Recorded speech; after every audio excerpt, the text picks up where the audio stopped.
Hello guys, কেমন আছো তোমরা সবাই? আশা করি তোমরা সবাই অনেক অনেক ভালো আছো। আল্লাহর রহমতে আমি অনেক বেশি ভালো আছি। তো তোমরা অনেকে জানো না যে প্রাইম বেস কিন্তু ড্রপ হয়ে যাচ্ছে। তো ড্রপ হয়ে যাওয়ার কারণটা কি, এই ভিডিওটা দেখলেই তোমরা বুঝতে পারবে। তো স্কিপ না করে পুরো ভিডিওটা দেখতে থাকো। তো চলো বেশি কথা না বাড়ি আজকের ভিডিওটা শুরু করা যাক।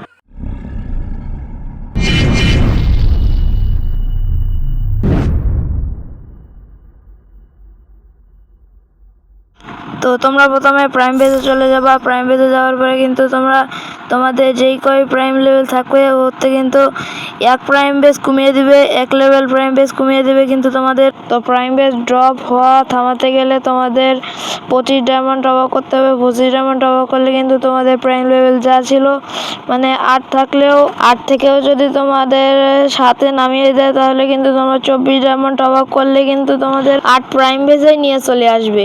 আর তোমাদের কিন্তু মাসে মাসে 25 ডায়মন্ড করে টপ আপ করতে হবে, না হলে কিন্তু মাসে মাসে এই প্রাইম বেস এক লেভেল করে কমিয়ে দিবে। সমস্যা হলো এখানেই যে তোমরা মাসে মাসে ডায়মন্ড টপ আপ করো না, এই জন্য তোমাদের এক লেভেল করে প্রাইম বেস কমিয়ে দেয়।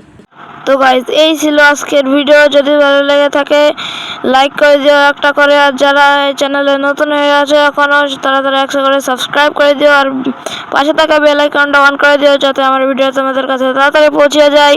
আর আমি তোমাদের মাঝ থেকে বিদায় নিচ্ছি গাইস। আল্লাহ হাফেজ, পিস।